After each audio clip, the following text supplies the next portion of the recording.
Hi, and welcome to the channel. I spent a short research stay at the School of Journalism at the University of British Columbia in Vancouver. And one evening, few of the journalism professors, along with the program coordinator, invited me out for dinner. And over the course of our conversation, we discovered shared interests that led to the idea of co-authoring an article on digital wellness.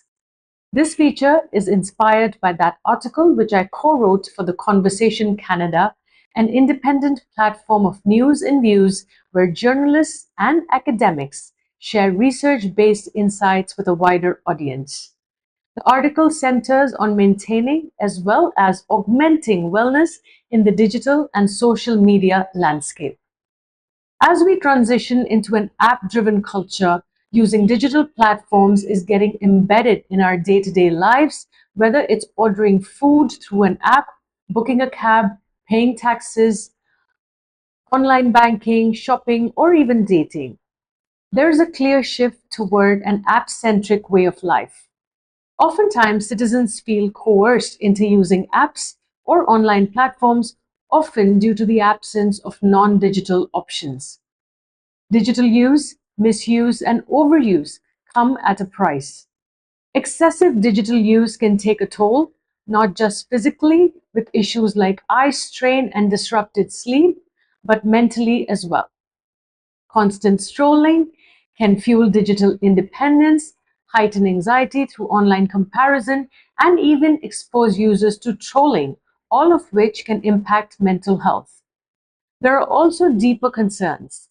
Our growing reliance on platforms raise serious concerns about data privacy, and socially, the pressure to stay digitally in the loop can trigger a fear of missing out or even feelings of exclusion for those who aren't plugged into every trend. In short, unchecked digital use can quietly alter our sense of well-being in ways we may not realize. Staying mindful of how technology impacts our well-being helps to navigate an increasingly digital world. Some tips include setting intentional boundaries, such as using tech-free zones like no phones or devices during meals or in the bedroom.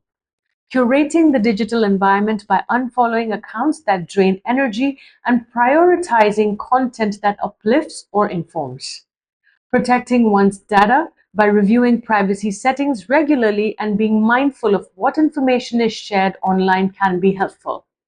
While these tips can improve digital hygiene, it's equally important to be intentional about how to manage social media use. Social media has become a central part of our daily lives. Our day-to-day social lives are greatly entrenched in social media platforms, shaping how we connect, share, and communicate. While these platforms may offer some convenience and the illusion of broader social circles, they can also negatively affect our mental and emotional well-being. Constant exposure to curated versions of others' lives can fuel feelings of inadequacy and anxiety due to drawing online comparisons. The pressure to stay connected and liked can also lead to compulsive checking of social media accounts and reduce real-world interactions.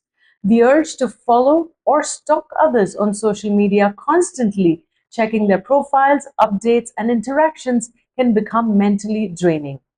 Watching someone else's life unfold through carefully selected posts can distort reality, making one feel like they're missing out or not measuring up. Practicing self-compassion and focusing on one's own growth instead of someone else's posts or highlight reels can shift the mindset. So here are some tips that can help to maintain well-being in the social media context. The first step is to become vigilant towards false portrayals on social media sites.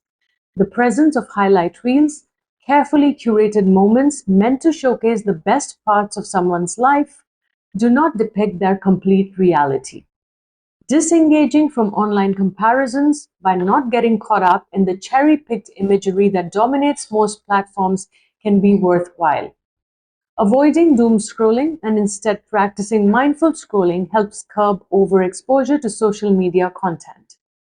Prioritizing in-person interactions by connecting with people non-digitally can augment a sense of social satisfaction, raising social media immunity, improving social media literacy, and not using social media as a reward or external validation are other useful strategies. And if social media becomes an addiction, then seeking therapeutic intervention can be supportive. Ultimately, intentional digital engagement rather than impulsive use is key to protecting mental wellness in a hyper-connected world. Hope you have enjoyed this video. Thank you for liking, watching, and subscribing to the channel. Have a good one.